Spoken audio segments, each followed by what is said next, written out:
Beautiful day, everyone.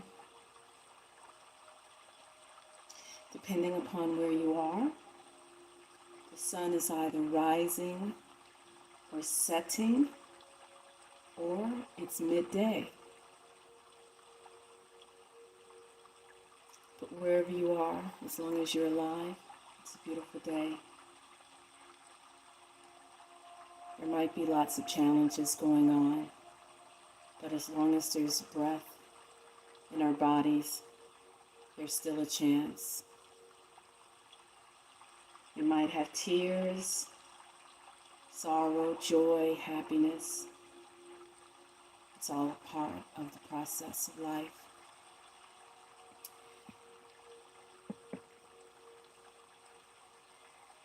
Now that I've figured out that I have pretty decent access, internet. Let's see, who's in the chat room?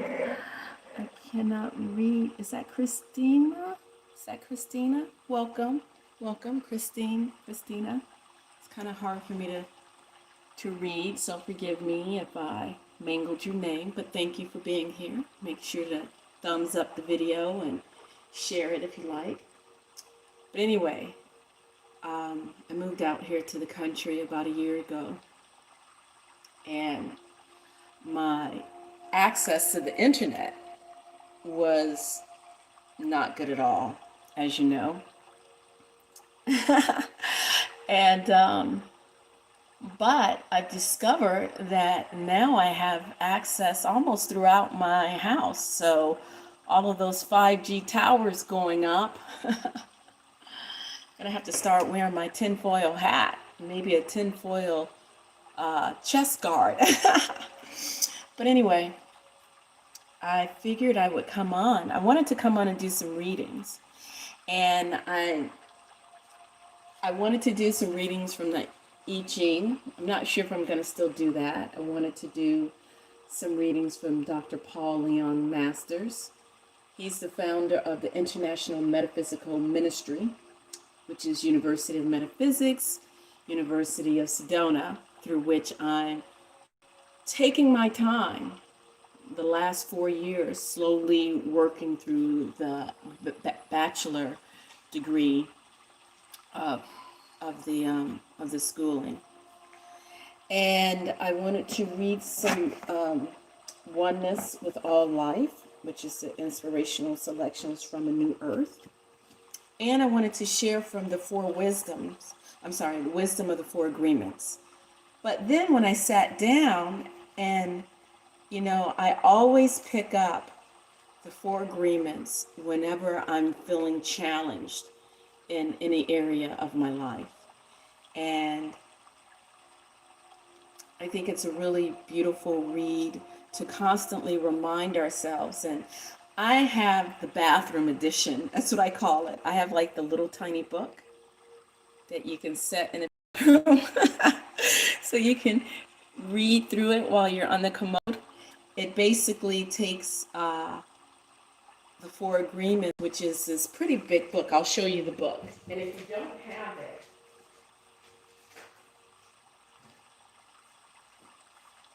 sorry about that. If you don't have the Four Agreements, I would definitely recommend. It's like a Bible that you should always keep with you. This is the larger version of it, the Four Agreements. And this little tiny book is a condensing of the Four Agreements. And I thought maybe if I don't bore you guys to tears, maybe I could just read this little book and see what we can use to enhance our life today. Let's see, who is that? Is that Pavel? Welcome. Laura, welcome. Welcome. Thank you. It says, good morning, Tamu. I've read the Four Agreements, but I could probably use a refresher. Okay, so that's all the encouragement that I need. And hopefully my voice isn't too scraggly. When I woke up this morning, I woke up with a stiff neck, a stiff back, just feeling clogged and awful. And I just decided to get on my rebounder that I just borrowed from a friend, and I bounced on it for about 10 minutes. And guess what? That lymphatic system got moving. The stiffness slowly dissipated. So, instead of taking a Motrin, get on your rebounder. Yes, this is by Don Miguel Ruiz. So I'm going to read to you the little book. Okay, Wisdom from the Four Agreements by Don Miguel Ruiz.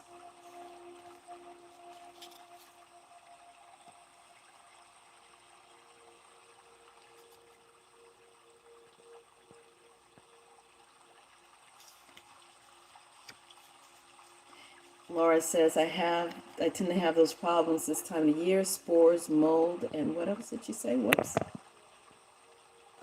Molds and fungus season. Yes, okay. Introduction. Everything we do in life is based on the agreements we have made. Agreements with ourselves, with other people, with society, with God. But the most important agreements are the ones we make with ourselves. In these agreements, we tell ourselves who we are, how to behave, what is possible, what is impossible. We say, this is what I am. I can do certain things, and some things I cannot do. One single agreement is not such a problem, but we have many agreements that make us suffer and fail in life. The agreements that come from fear require us to expend a lot of energy, but the agreements that have come from love help us to conserve energy and even gain more energy. If we want to live a life of joy, we have to find the courage to break the agreements that limit us and choose new agreements based on love.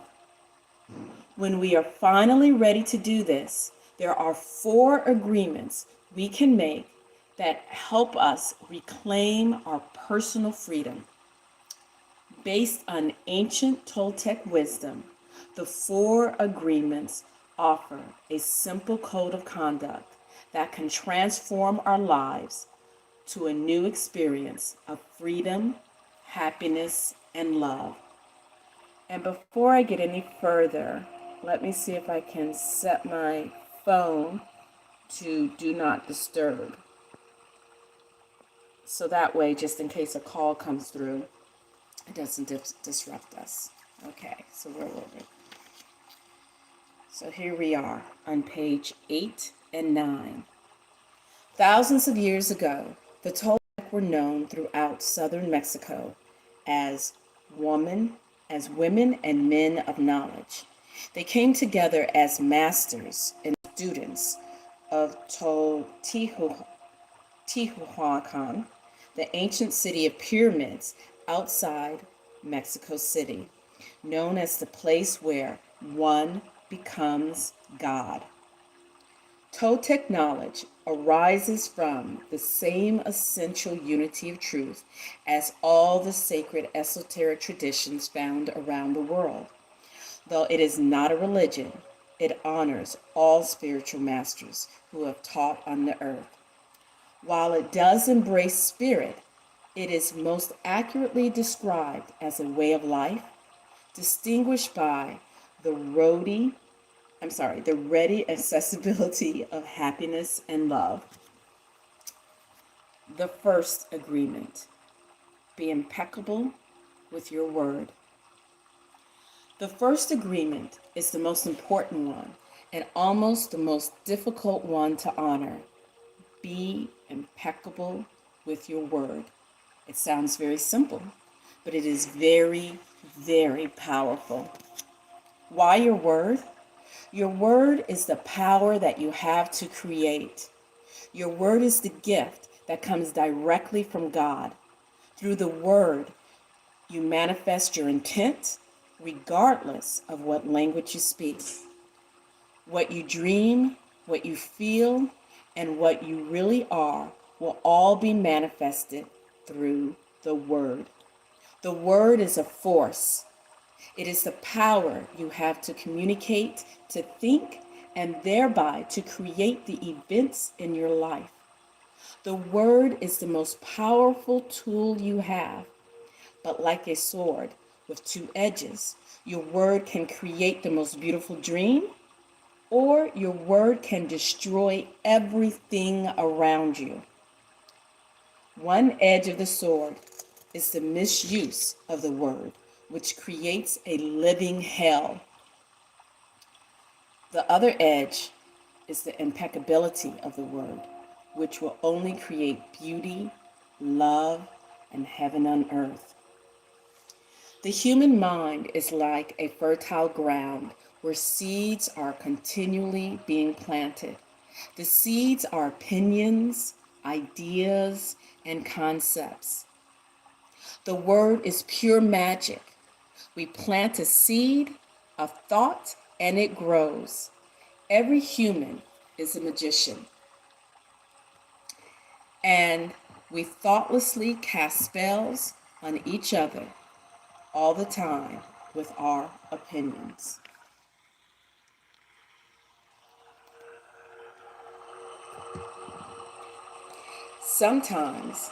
Someone gives an opinion and says, "Look, that child is ugly." The child listens, believes she is ugly, and grows up with this idea.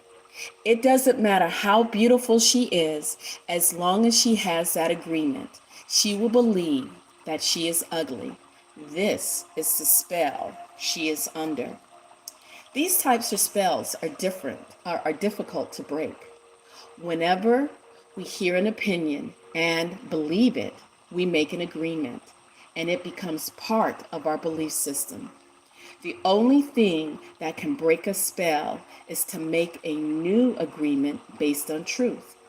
The truth is the most important part of being impeccable with our word. Only the truth has the power to break the spell and set us free. Now let us see what the word impeccability means. Impeccability means without sin. Religious talk about sin and sinners, but let's understand what it really means to sin. A sin is anything you do which goes against yourself. You go against yourself when you judge or blame or reject yourself. Self-rejection is one of the biggest sins you can commit. Being impeccable is exactly the opposite. You take responsibility for your actions, but you do not judge, blame, or reject yourself. Being impeccable with your word means using your energy in the direction of truth and love for yourself. If I see you in the street and I call you stupid, it appears that I'm using the word against you, but really, I'm using my word against myself. Because you're going to hate me, and your hating me is not good for me. Therefore, if I get angry and with my word send that emotional poison to you, I'm using the word against myself. If I love myself, I will express that love in my interaction with you. And then I am being impeccable with the word, because that action will produce a like reaction. If I love you, then you will love me. If I insult you, you will insult me. If I'm selfish with you, you will be selfish with me. If I use the word to put a spell on you, you are going to put a spell on me. You can measure the impeccability of your word by your level of self-love. How much you love yourself and how you feel about yourself is directly proportionate to the quality and integrity of your word. When you speak with integrity and say exactly what you mean, you are impeccable with your word, you feel good, you feel happy and at peace. Being impeccable with your word also means to refrain from spreading gossip. Gossip can be compared to a computer virus. A virus is a piece of computer language written with a harmful intent. The code is inserted into the program of your computer without your awareness.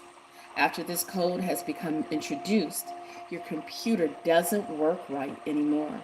In the same way, one little piece of misinformation, can break down communication between people, causing every person it touches to become infected and contagious to others.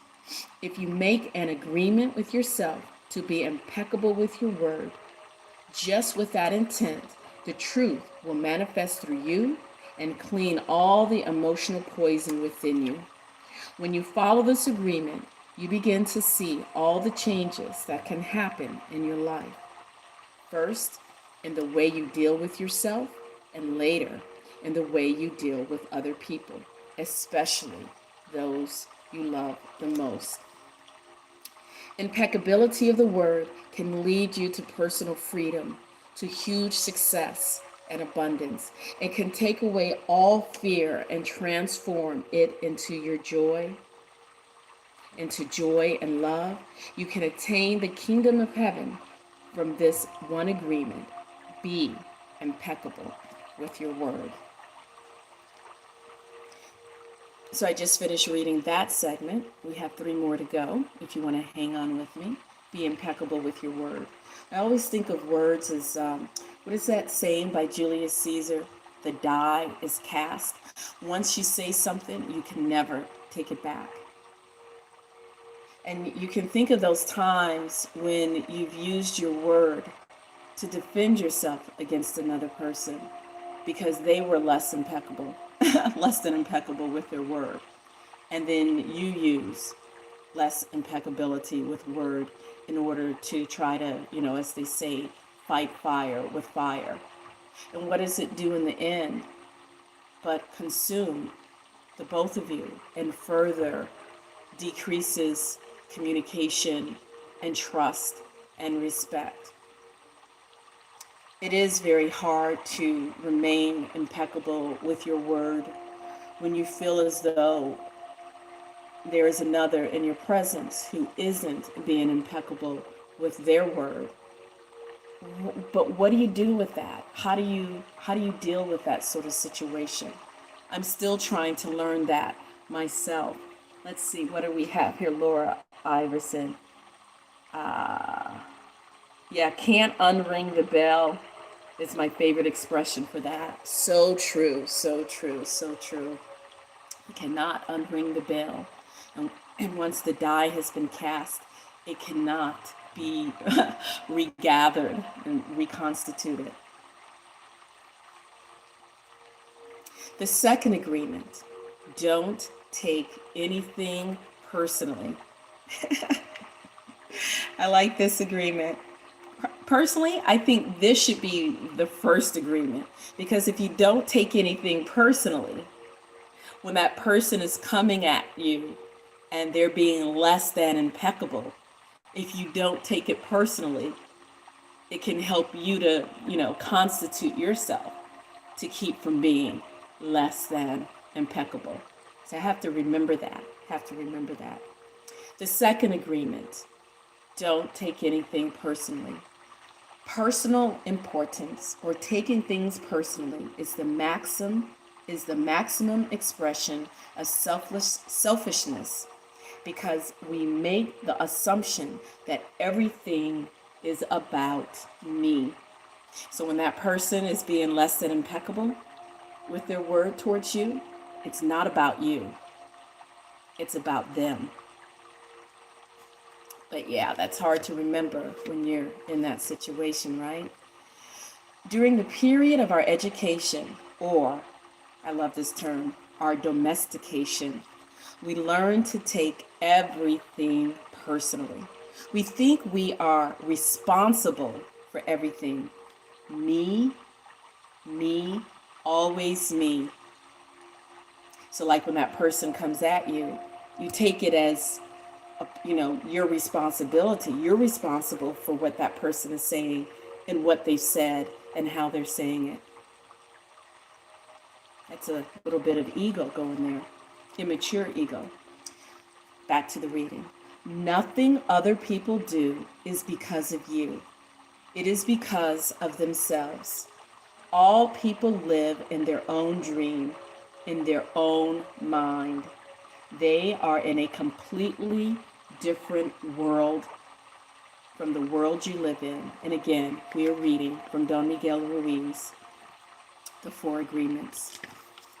Taking things personally makes you easy prey for those predators who try to send you emotional poison. They can hook you easily with one little opinion, feed you all their emotional garbage. When you take it personally, you eat it up, and now it becomes your garbage. Yes, I'm guilty. I'm very guilty of that. But if you don't take it personally, you are immune to their poison. You will not eat it. Immunity to emotional poison is the gift of this agreement. And what was the agreement? Don't take anything personally. Ugh, how can I drill that into my head? When you take things personally, you feel offended, and your reaction is to defend your beliefs and create conflicts. You make something big out of something little because you have the need to be right and make everybody else wrong. You try hard to be right by giving them your own opinions, but what you say, what you do, and the opinions you have are according to the agreements you have made. And these opinions have nothing to do with the other people around you. Your point of view is something personal to you. It is no one else's truth but yours. It is no one's truth but yours. In the same way, others are going to have their own opinions according to their belief systems. Nothing they think about me is really about me. It is about them. If I understand this, then when you get mad at me, I know you are dealing with yourself. I am the excuse you need to get mad. How many times have you been in that situation where someone has made assumptions about you, put their opinions on you, accused you of this and that, and you take it personally? You get upset. We have to remember this right here. I'll read that section again for us who are a little slow to get it. In the same way, others are going to have their own opinion according to their belief system. So if they make their belief systems, they make assumptions, they project their own issues onto other people. That's part of their belief systems. That has nothing to do with you. It has nothing to do with me. Nothing they think about me is really about me. It is about them. If I understand this, then when you get mad at me, I know you were dealing with yourself. I'm the excuse for you to get mad. So remember, when that person is projecting all of that, their stuff on you and accusing you of what it is, whatever it is they're saying, it's really about them. It's not about you. It's not about me. You may even tell me, Miguel, or Pavel, or Laura, or Christine, or Tamu, or insert whatever your name is. What you are saying is hurting me, but it is not what I am saying that is hurting you. It is that you have wounds that I touched by what I have said. You are hurting yourself. So when someone's accusing you of something and saying things about you, and you get hurt by it, or I get hurt by it, they're touching an unhealed part of you. They're touching an unhealed part of me. Because if that part of me is healed, or that part of you is healed, you'll recognize this isn't about me. This is about them. and you won't take it personally. There is no way that I can take this personally, not because I don't believe in you or I don't trust you, but because I know that you see the world with different eyes, with your eyes. I'll read that part again for you. You may even tell me, Miguel, what you are saying is hurting me, but it is not what I'm saying that is hurting you. It is that you have wounds that I have touched by what I have said. You are hurting yourself. There is no way that I can take this personally, not because I don't believe in you or don't trust you, but because I know that you see the world with different eyes, with your eyes. You create an entire picture or movie in your mind, and in that picture, you are the director, you are the producer, you are the main actor or actress. Everyone else is only secondary character in your movie. The way you see that movie will be according to the agreements you have made with life. If you live without fear, if you love, you will be happy with the movie you are producing. And that goes to say when people are, projecting onto you and accusing you, that's the agreement that they have made with life. If they lived without fear, and if they love, and if they are happy with the movie that they are producing, they would not be projecting onto you. Don't take anything personally, because by taking things personally, you set yourself up to suffer for nothing. How many of us have done that? Suffered because of someone else's words that we decided to take personally. I'll raise my hand. Even the opinions you have about yourself are not necessarily true. Therefore, you don't need to take whatever you hear in your own mind personally. When we hear in our minds we're a failure, we can't do this, we're ugly, we're fat, we're too skinny, we're this or that. Wherever you go, you will find people lying to you. And as your awareness grows, you will notice that you also lie to yourself. Do not expect people to tell you the truth, because they also lie to themselves. Even if others lie to you, it is okay. They are lying to you because they are afraid you will discover that they are not perfect.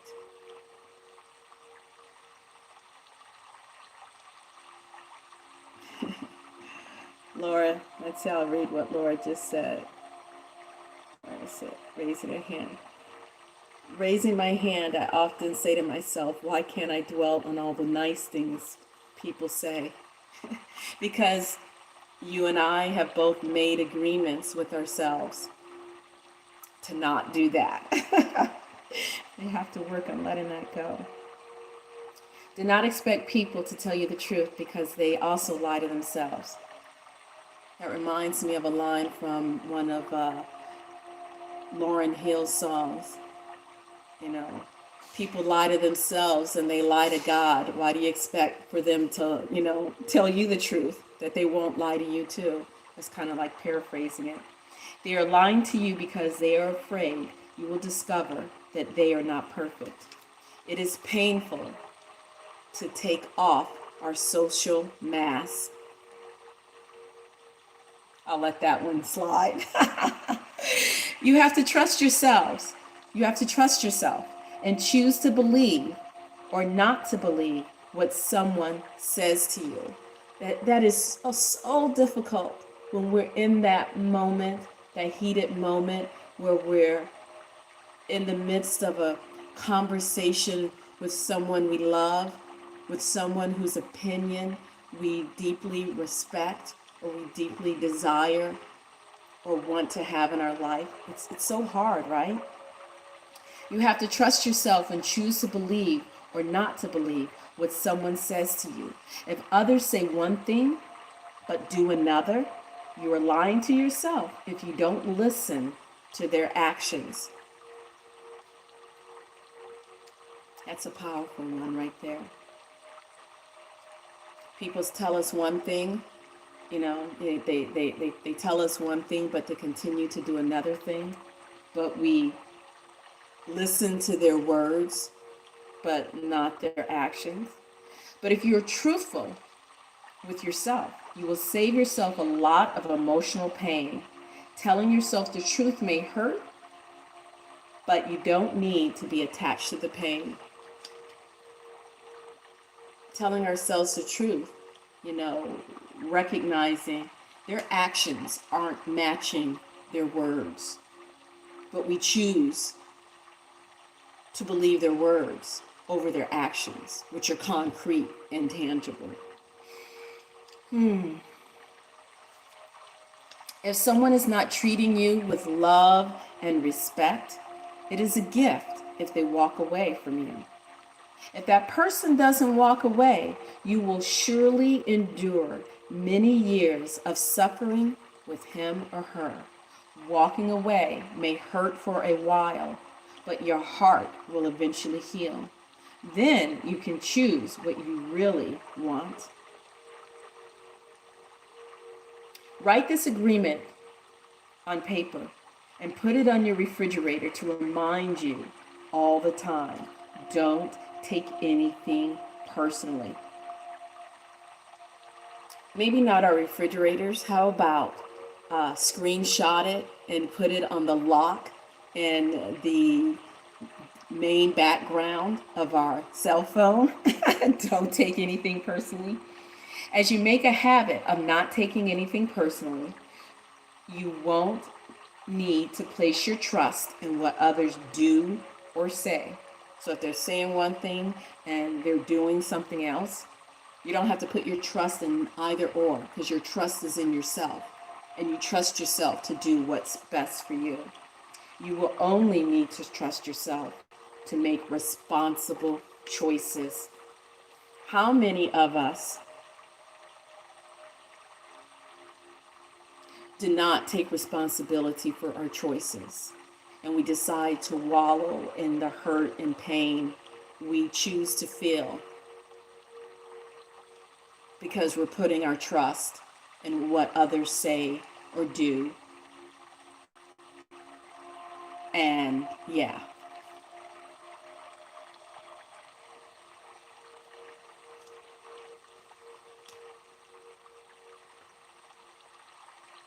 Welcome, Sunshine Goddess. You are never responsible for the actions of others. Welcome, Sunshine Goddess. We're reading from the Four Agreements, Wisdom from the Four Agreements by Dominique Gale Ruiz. We are on Don't Take Anything Personally, the second agreement. You are never responsible for the actions of others. You're only responsible for you. When you truly understand this and refuse to take things personally, you can hardly be hurt by the careless comments or actions of others. You can travel around the world with your heart completely open. You can say, I love you, without fear of being rejected. You can ask for what you need without guilt or self-judgment. You can choose to follow your heart always and live with inner peace and happiness. I would even add to this that you can travel around the world with your heart completely open. You can say, I love you, without fear of being rejected and without fear of being hurt. Because when you're witnessing that person that says they love you, and that tells you they're doing one thing, but they're showing you actions of doing another thing, you, by loving yourself and by not taking what they're doing personally, you cannot be hurt by it.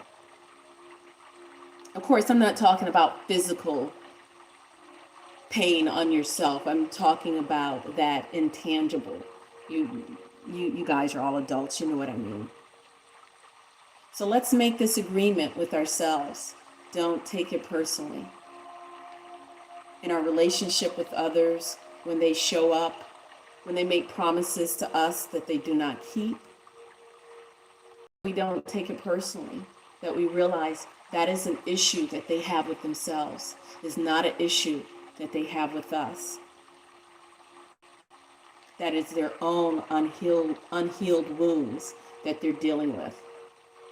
And we demonstrate to ourselves our choice to heal our own wounds by not being offended or taken personally with it. Okay, I am back. The stream got interrupted. Okay, so as I was saying before, we make the decision. Let me reverse the camera. We make the decision not to take anything that is done to us personally. And then that way we are less likely to have fear of being rejected or pain. And who's raising their hand? I cannot make out. But go ahead. What is it you have to say? I cannot make out your name. I don't think. Whoops. Goodness. I have no idea what happened. Did someone raise their hand? Honey, join the circle. We all have a lot of healing to do. I admit I have tons of healing to do. You know, I've just made it through my 50-year mark and moving forward. And, you know, I've been on my spiritual journey since my first spiritual awareness. And I'm not even going to say how long ago that was. Maybe I should say it. Let me count up the years. I would say 46 years. I would say between 3 and 4 that I started to become spiritually aware. And of course, there's those moments where you kind of go, well, oh, awesome, Laura. Laura says she turned 60 in a week trying to let go of stuff. It is a lifelong process. But I think personally, the good thing is, as long as we continue the process and we don't give up, we're doing good. You know, we might fall asleep for a couple of months, a week, some days, even some years. You know, I had my, once I went off to college, I had my couple of years of being asleep. And then I woke up again. Then I went back to sleep. And yeah, anyway, we are all in good company. The third agreement: don't make assumptions. Don't make the assumption that because that person that you love, who's being less than impeccable with their word, that they don't love you, or even that they do love you. How do you know? What do you know? But don't make assumptions. We have a tendency to make assumptions about everything. The problem with making assumptions is that we believe they are the truth. Let's see. Christina. Okay, that's Christina Thompson. I'm still trying to see the beauty within me. So many people say that I'm beautiful. Oh, where did it go? Say that I'm beautiful, but I can't see it because of what a loved one tried to change or alternate my physical appearance. You are indeed a beautiful person. We have a tendency to make assumptions about everything. The problem with making assumptions is that we believe they are the truth. We make assumptions about what others are doing or thinking. We take it personally, and then we blame them and react by sending emotional poison with our word. I'm raising my hand on that. I've done that. I've done that. We only see what we want to see and hear what we want to hear. We don't perceive things the way they are. We literally dream things up in our own imagination. because we are afraid to ask for clarification. We make assumptions that what we believe are right. Then we defend our assumptions and we try to make others wrong. So we make the assumption that that other person is just a mean, horrible person, you know? But we don't, a lot of times when we're in that heated situation, we don't realize that that other person is just another wounded soul, the way we are.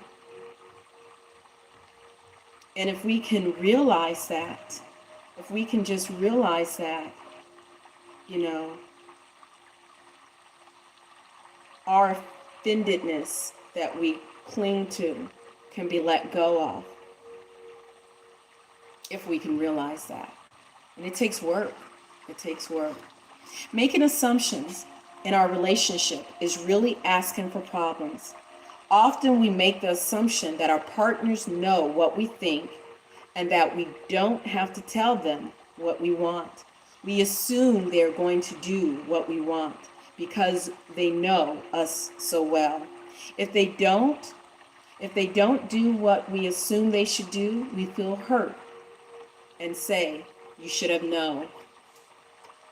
One thing about me, I'm a very vocal person. And I ask for what I want. I say what I want. I explain what I mean, sometimes explain it too much. But yeah. Another example, you decide to get married and you make the assumption that your partner sees marriage the same way that you do. Then you live together and you find out this is not true. This creates a lot of conflict, but you still don't try to clarify your feelings about marriage. The husband comes home from work and his wife is mad, and he doesn't know why. Maybe it's because his wife made an assumption. Without telling him what she wants, she makes an assumption that he knows her so well, that he knows what she wants, as if he can read her mind. She gets upset because he fails to meet her expectations. Making assumptions in a relationship leads to a lot of difficulties, a lot of misunderstandings with people we love. And even when you find yourself in that situation where you've made yourself clear, you said exactly what you wanted, so there's no room for assumptions, and a person does not hear you, cannot meet you where you are. You still have to choose that road of not taking it personally. Because as Don Miguel Ruiz has said,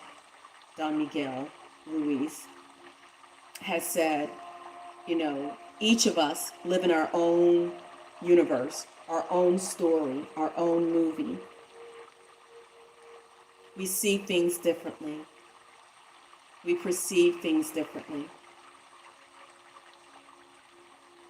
We're at different places in the journey.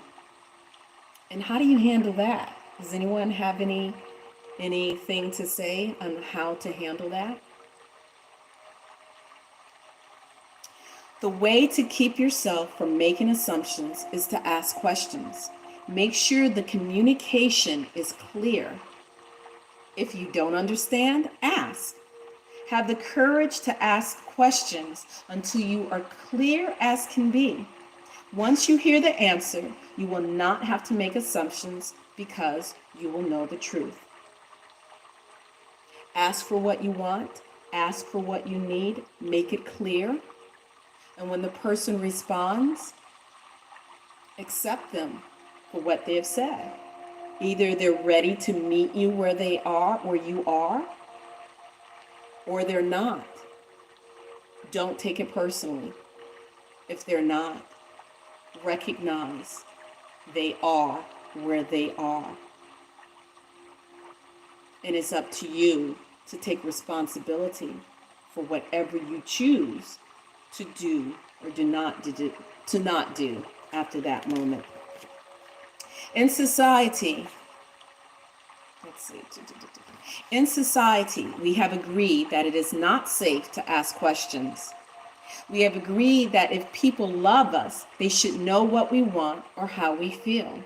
When we believe something, we assume we are right about it to the point that they will destroy relationships in order to defend our position.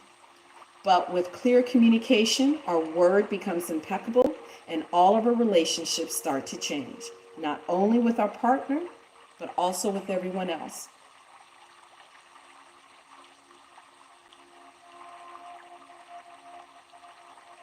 And that is so true. That is so true. Do you ever get in a situation where you get defensive or offended when someone asks you, why do you feel that way? What were your thought processes about a certain thing? It's like we become a society where we don't want to be questioned. We get offended at any little perceived offense. And that can make communication, healthy communication, difficult. Because we certainly can't expect another person outside of our mind, to know how we feel, And the only way we're going to understand each other is by asking questions. And sometimes those questions might feel a little bit uncomfortable.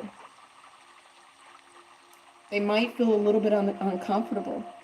But questions and answers and gaining clarity, I believe, is what helps us to grow. Often, when you begin a relationship with someone you like, you only see what you want to see, and you deny there are things you don't like about the person. You lie to yourself just to make yourself right and to justify why you like that person. Then you make assumptions, and one of the assumptions is, my love will change this person. How many of us have made that assumption? But this is not true. Your love will not change anybody. If others change, it is because they want to change, not because you can change them. Let's say one day something happens between you and your partner and you get hurt. Suddenly, you see in this person what you didn't want to see before. Only now you have to justify your emotional pain by blaming the other person for your choices. Real love is accepting other people the way they are without trying to change them. If we try to change them, you are welcome, Christine. If we try to change them, this means we don't really like them. If you decide to live with someone, it is always better to make that agreement with someone who is exactly the way you want him or her to be. It is much easier to find someone whom you don't have to change than try to change someone. Wow, he really goes to the heart of things. The biggest assumption that humans make is that everyone sees life the way we do. We assume that others think the way we think, feel the way we feel, judge the way we judge, and abuse the way we abuse. And this is why we have a fear of being ourselves around others, because we think everyone else will judge us, victimize us, abuse us, and blame us as we do ourselves. Becoming aware of these habits and understanding the importance of this agreement is the first step, but information or an idea is merely the seed in your mind. What will really make the difference is action.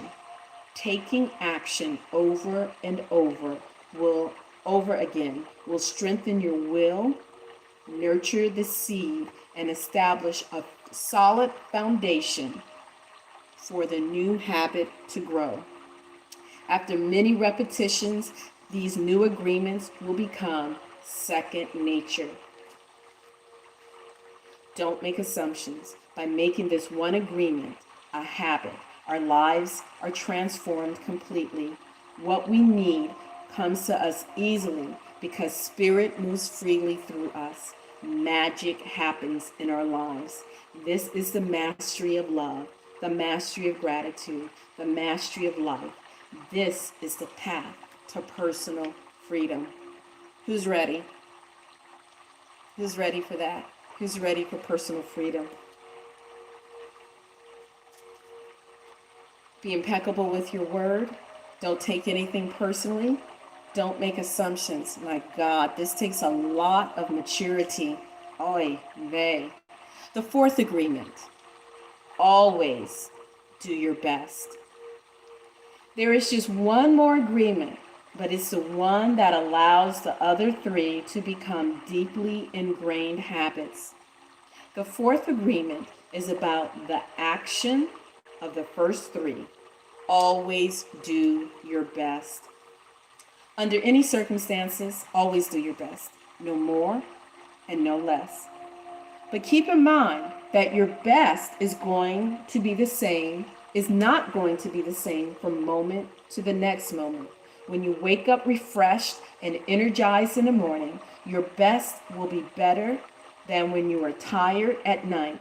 Your best will be different when you are healthy as opposed to sick, or sober as opposed to drunk.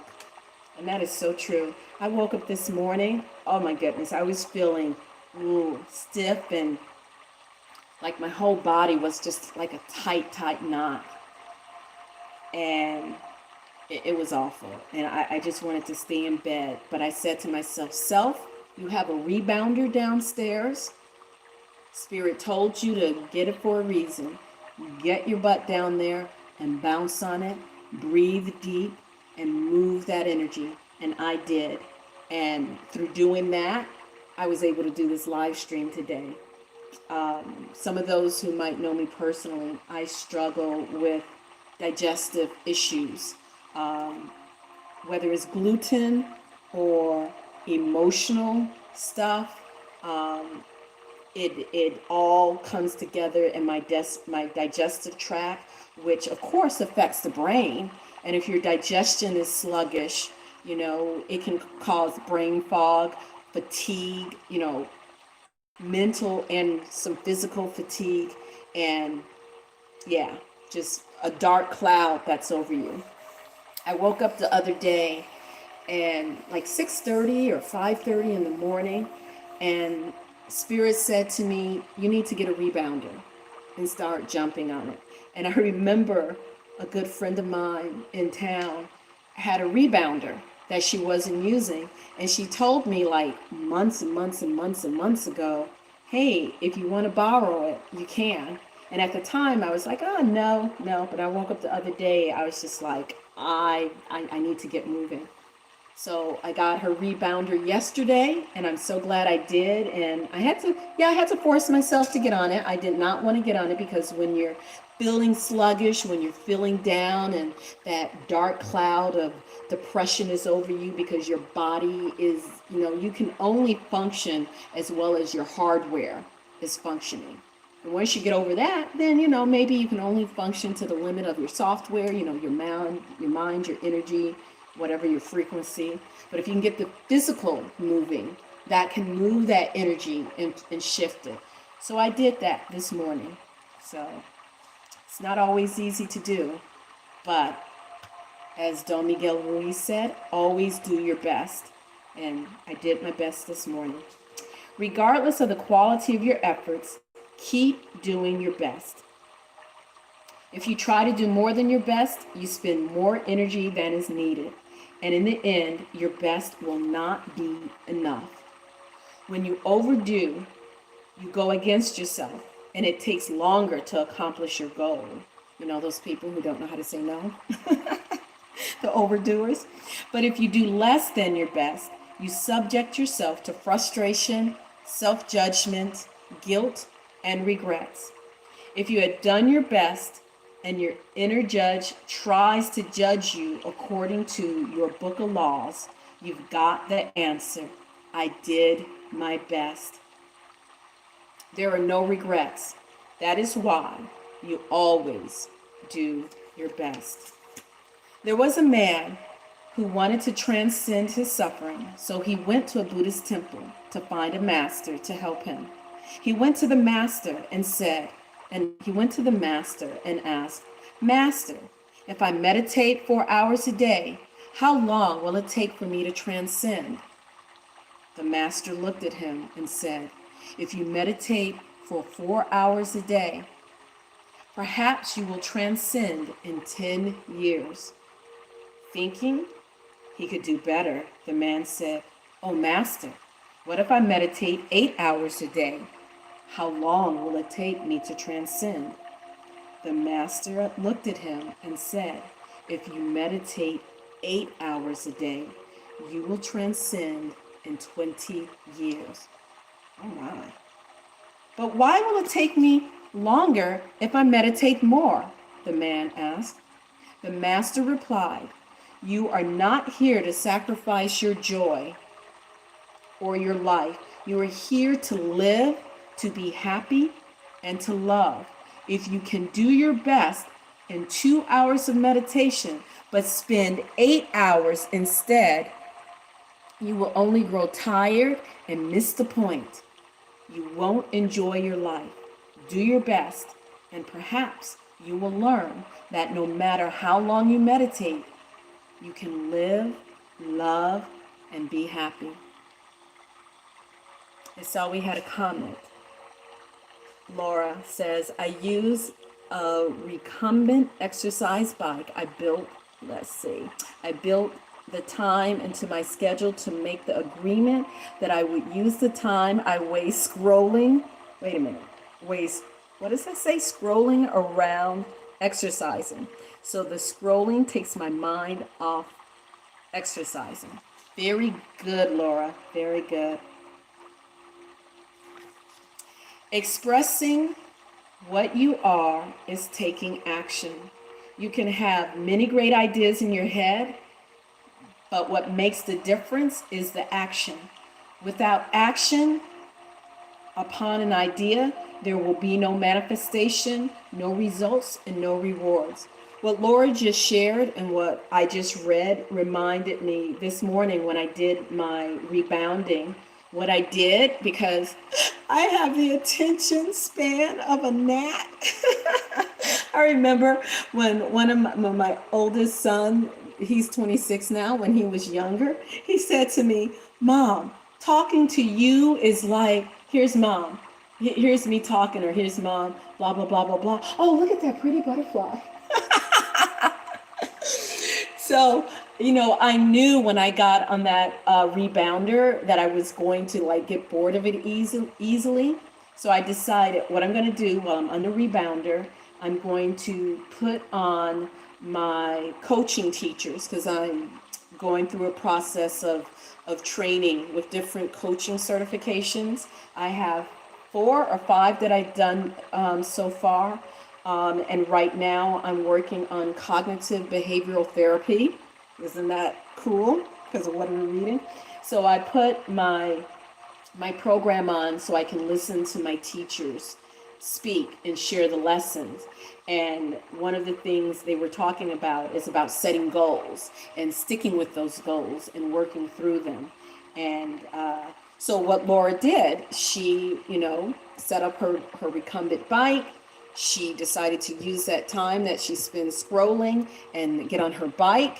And there she did it. The same with me doing the rebounder and, having the goal of finishing this next certification. It's like expressing what you are is taking action. You have many great ideas in your head, but what makes a difference is the action. Without action upon an idea, there will be no manifestation, no results, no rewards. The results this morning is I got a little bit further through my studies, and as well, I moved that energy through my body and felt so much better. I also did some yogic poses. When you always do your best, you take action. Doing your best is taking the action. because you love it, not because you're expecting a reward. So when you make promises to people, when you're being impeccable with your word by following through and doing what you say that you're going to do, when you make promises with yourself, setting goals, I need to finish these certifications instead of keep thinking I need to finish them. You get your butt on that rebounder, you get on your recumbent bike, and you do the do. Most people do exactly the opposite. They only take action when they expect a reward, and they don't enjoy the action. Most people go to work every day just thinking of payday and the money they get from the work they are doing. They can hardly wait for Friday or Saturday if you work 6 days a week. They work hard all week long, not because they like to, but because they have to pay the rent and support their families. And some people do work hard all through the week because they're workaholics, because they enjoy what they do. It gives them satisfaction. And it gives them satisfaction to support their family. So, it's not black or white. It's a spectrum. And there's shades of gray all along the spectrum. Of course, when I was younger, before I had children, and before I got introduced to the realness of the world, my world was pretty much black or white. It's either this or it's that. And sometimes that's not true. If you take actions just for the sake of doing without expecting a reward, you will find that you enjoy every action you do. Rewards will come, but you are not attached to the reward. You can even get more than you would have imagined for yourself without expecting any reward. And another way you can interpret that is, okay, so I got on my rebounder and I was listening to my teachers, and I didn't get far enough in the program that I wanted to. Let that go. Just enjoy it, that moment. You did what you could do. You did the best that you could in that moment, and that's all that matters. Rewards will come, but you are not attached to the reward. You can even get more than you would have imagined for yourself without expecting a reward. God is life in action. The best way to say, I love you, God, or I love you, Source, I love you, Universe, or I love myself, whatever word that you want to interject in there, of, your higher self or something greater than yourself. The best way to say I love you, God, is to live your life doing your best. The best way to say thank you, God, is by letting go of the past and living in the present moment. Whatever life takes away from you, let it go. When you surrender and you let go of the past, you allow yourself to be fully alive in the moment. Letting go of the past means you can enjoy the dream that is happening right now. I definitely needed to have that lesson, to hear that, and to ruminate on that, and, plant that seed. Because, it's really easy to get distracted and take your eye off the prize and to wallow and to, all the things we do. You were born with the right to be happy. You were born with the right to love, to enjoy, and to share your love. You are alive, so take your life and enjoy it. You don't need to know or prove anything, just to be. To take a risk and enjoy your life is all that matters. Say no when you want to say no, and say yes when you want to say yes. You have the right to be you. One of the things I've been learning lately that I needed for myself in order to have my own balance and grounding and groundedness is to be okay with saying no. To be okay and to be okay with saying no and to not have guilt or shame or feel like I'm disappointing, you know, whether it's my children, uh, whether it's my significant other, whether it's a client or a potential client. Being able to say no when I feel that it's appropriate for myself, or being able to say yes, whether it's to my children, to my significant other, to my clients, potential clients, to strangers. Say yes when I'm okay with saying yes, and saying no when I'm okay with saying no. Healthy boundaries. Healthy boundaries. You don't need knowledge or great philosophical concepts. You don't need the acceptance of others. I never considered myself to be a people pleaser, but I do realize that there is a part of me that really wants to please my loved ones, those who matter to me, those who are important to me. You express your own divinity by being alive and by loving yourself and loving others. And one of the best ways to love yourself and love others, I'm saying, is to have healthy boundaries. The first 3 agreements will only work if you do your best. Don't expect that you will always be able to be impeccable with your word. Lord help me on that. I've said some things that, were less than impeccable, that I was actually ashamed of. Yeah. Your routine habits are too strong and firmly rooted in your mind, but you can do your best.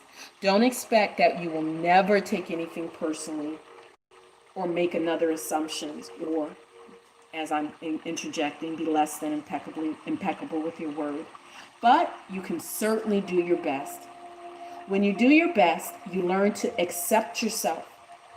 But you have to be aware and learn from your mistakes. Self-awareness, self-awareness, self-awareness. Learning from your mistakes means that you practice, you look honestly at the results, and you keep practicing. And I'm going to add in there what I feel like he kind of missed out. Maybe he put it in the next section. You practice, you look at your mistakes, and you course correct. You self-correct. You don't keep practicing the same thing that you kept practicing, because you're just going to get the same results that you got. You have to practice, be honest, look at the results honestly. Are the results up to par? Are they what you would like them to be? Are they creating the effect that you want? If they're not, you got to correct yourself. Everything you have ever learned, you have learned through repetition. If you do your best always, over and over again, you will become a master of transformation, a master of yourself. Practice makes the master. Let me put inside of that parentheses, practice makes the master. Practice honest self-assessment, honest assessment of the results, course correcting if you need to, and practicing what gets the results that you want and that are beneficial. That's how you become the master. By doing your best, you become the master. You become the master. If you break an agreement, begin again tomorrow, or even the next moment. I say in the next breath. If you break an agreement, in the next breath, begin again. And again the next day. And I say, and again the next. Send that. I don't know how that came through. And where was I? It will be difficult at first, but each day will become easier and easier. Each moment will become easier and easier until one day you discover that you are ruling your life with these 4 agreements, and you will be surprised at the way your life has transformed. Do not be concerned about the future. Keep your attention on today. Keep your intention on this moment, moment by moment. Stay in the present moment. Just live one moment at a time, or he says, just live one day at a time. Always do your best to keep these agreements, and soon it will be easy for you. Today is the beginning of a new way of living, or this moment is the beginning of a new way of living. And there we have it. I'll share just the last little paragraph about the author. Born into a family of healers, Don Miguel Ruiz was raised in rural Mexico by a curandera, a healer, one who cures, mother, and a Nagual shaman grandfather. The family anticipated that Miguel would embrace their centuries-old legacy of healing and teaching. Instead, distracted by modern life, Miguel chose to attend medical school and become a surgeon.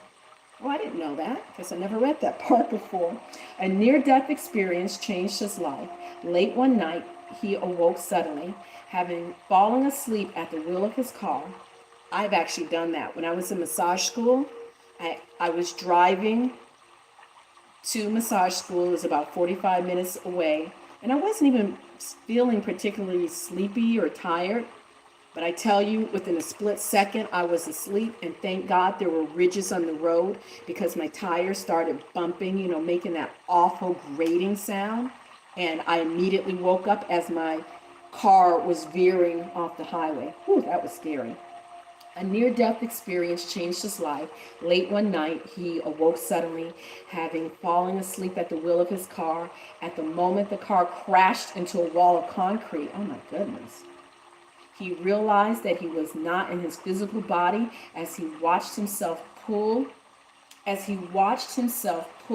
two friends to safety. Stunned by this experience, he began to devote himself to the mastery of the ancient ancestral wisdom, studying earnestly with his mother and completing an apprenticeship with a powerful shaman in the Mexican desert. For more than a decade, Don Miguel Ruiz has worked to impart his wisdom to his students through lectures, workshops, and journeys to sacred sites around the world. And I think it's been at least 20 years now because I've had this book for at least 7. So, yeah, there you have it. This was the little tiny book. I call it the Toilet Companion, Wisdom from the Four Agreements. All right, so this live stream went a lot longer than I had planned, but thanks everyone for hanging out with me and hanging out with yourself. Thank you for gracing me with your presence. And, oh, yes, I'm going to, in this moment, moving forward, cling to these 4 agreements and plant these seeds in my soul, and hopefully they grow and sprout. They even show the 4 agreements as those like daylilies. They remind me of daylilies. I know they're not really, but they remind me of daylilies. This is the larger version of the book right here. So, we are all on this journey of becoming human. We are all on this journey. Where, I like to think of, us as we're like all 10, 11, and 12-year-olds in grown-up bodies, still learning to love ourselves, learning to love that one who's standing next to us, standing next to us. It's a continual process. Some days I feel like saying, Lord, have mercy. When are the lessons gonna stop? Anyway, take care, guys. You have an awesome day. Thank you.